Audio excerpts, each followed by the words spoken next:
अत्यंत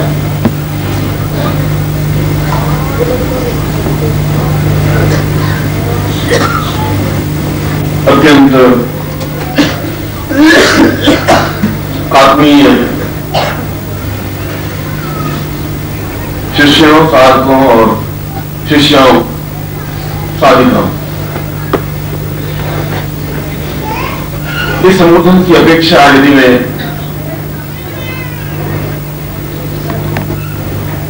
आप सबको पुत्र और पुत्रियां शब्द से संबोधित करूं तो ज्यादा सार्थ, ज्यादा सही, ज्यादा प्रामाणिक होगा।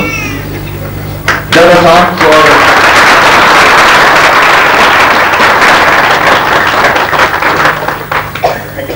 ज्यादा प्रामाणिक इसलिए होगा कि मैंने अपनी जिंदगी में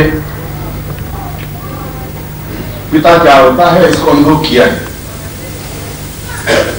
और मैं आप लोगों को जब देखता हूं तो कुछ ऐसा ही भाव मन में आता है कि मैं आपके बीच में समय व्यतीत करूं, आपके बीच में रहूं, आपको प्यार करूं, आपको स्नेह दूं और जो कुछ मेरे पास जितना जो कुछ ज्ञान है वो सब कुछ लुटा दूं, दे दूं।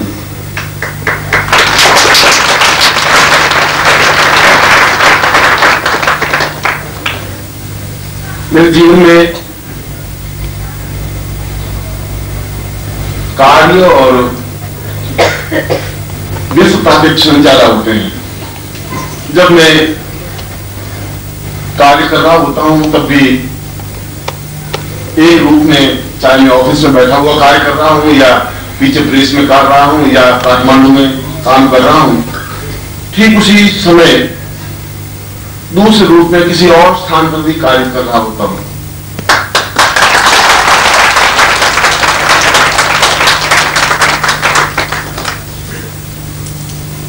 जब मैं आप लोगों से बातचीत कर रहा होता हूं तो आपने अनुभव किया होगा कि बातचीत करते करते मैं एक सेकंड के लिए रुक जाता हूं। उस समय जरूर मैं किसी और सन्यासी शिष्य से या सिद्धाश्रम के से या किसी सन्यासी से उसको समझा रहा होता हूं या बातचीत कर रहा होता हूं, क्योंकि काल के क्षण तो 24 घंटे ही हैं जिससे अहर्निश या दिन और रात बनते हैं।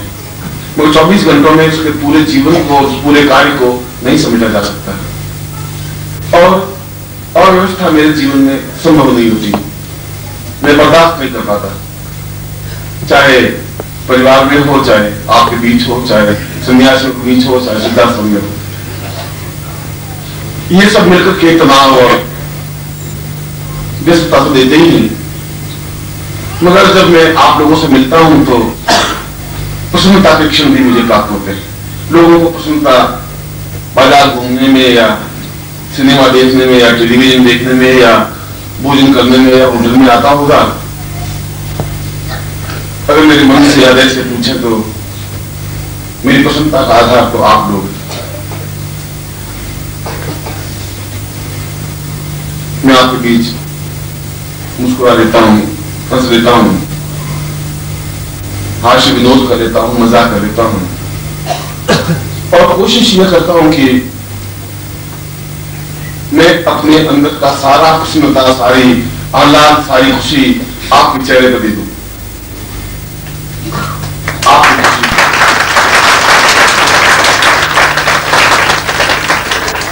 इसलिए कई बार मैं कहता हूं कि मैं आपकी सारी चिंताएं, मैं आपका सारा तनाव,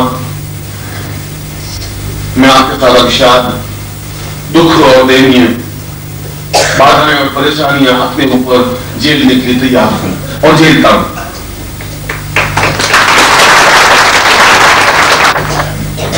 मेरे नेतृत्व में काफी कष्ट होता होगा, मेरे नेतृत्व में बहुत वेदना होती होगी, दुख होता होगा, मगर तुम्हारे जीवन को संवारने का एक प्रयत्न है मेरे पास। तुम्हारे जीवन को पूर्णता देनी है, इसलिए कि तुम्हारी पीढ़ियां तुम पर गर्व कर सके कि मेरे दादा, मेरे पिता या मेरे परदादा अपने आप में अगली चीज पुरुष बन सके जिंदगी में। ऐसा बनाना चाहता हूं, ऐसा चाहता हूं ऐसा होगा ही, हर आदमी होगा।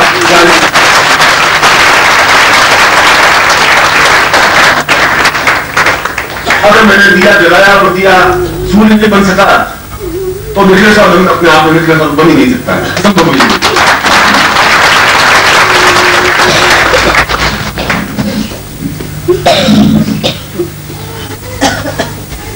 मैं नहीं समझ पाता कि मैं तुमसे कैसे बिछड़ूं। मैं नहीं समझता कि मैं तुम्हें विदाई कैसे दूं, किन शब्दों के साथ विदाई का कहूं। मैं अपने हाथ को कैसे कह सकता हूं कि तुम इस शरीर से कट करके अलग हो जाओ। मैं अपनी आंख को कैसे कह सकता हूं कि तुम अपने शरीर के साथ मत रहो। मैं अपने पांव को ये तो आज्ञा नहीं दे सकता कि अब तुम शरीर का साथ नहीं होगी, तुम अलग हो जाओगे। ठीक है, इसलिए तुम्हारे मेरे बीच में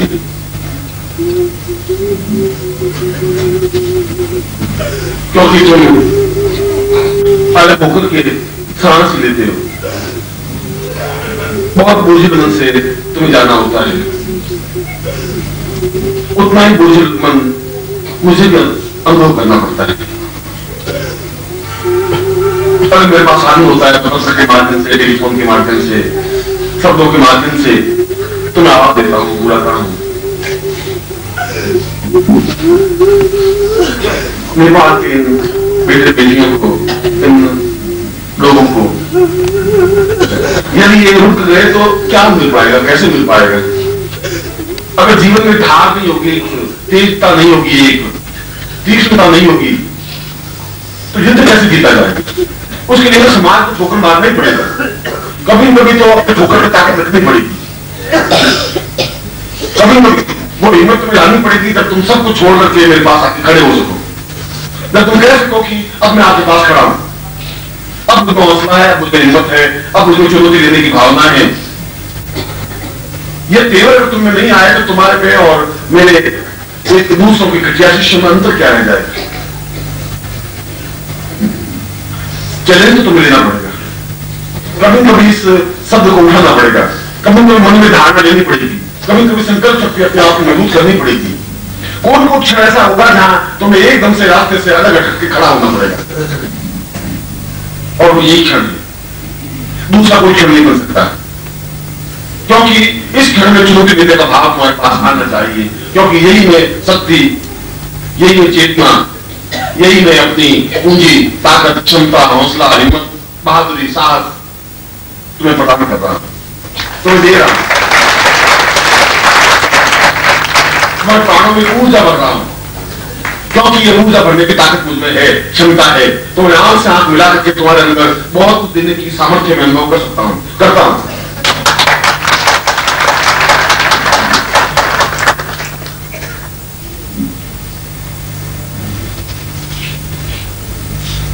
मगर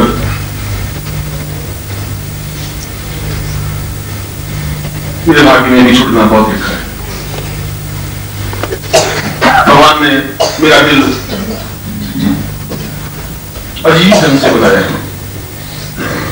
कभी उनसे इसका हिसाब मुझे पूछना पड़ेगा। एक तरफ बहुत कठोरता, बहुत क्रोध, बहुत ताकत, फोर्स, और एक तरफ अत्यंत कोमलता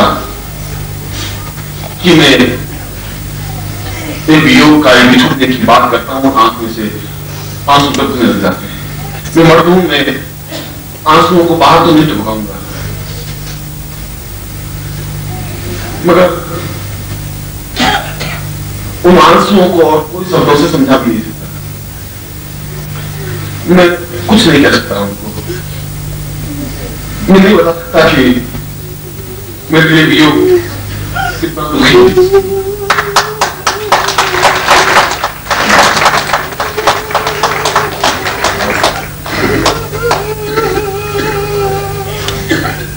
वास्तव में तुम मेरे बेटे हो, बेटियां हो।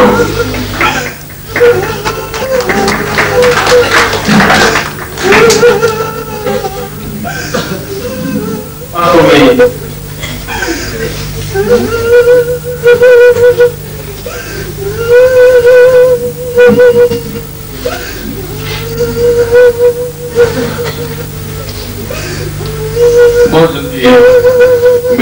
टुनटुन करता हुआ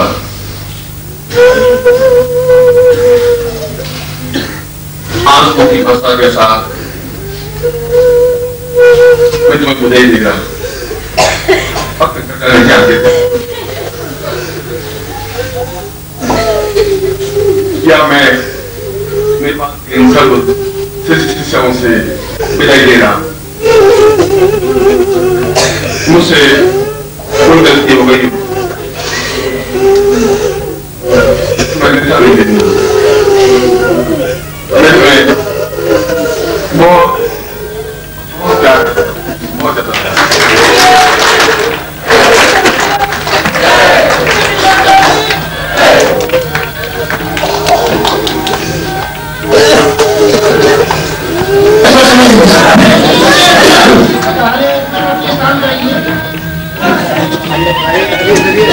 पीछे वाले सब पहुंच जाए, पीछे सब चलते भाई से पीछे नहीं जाए।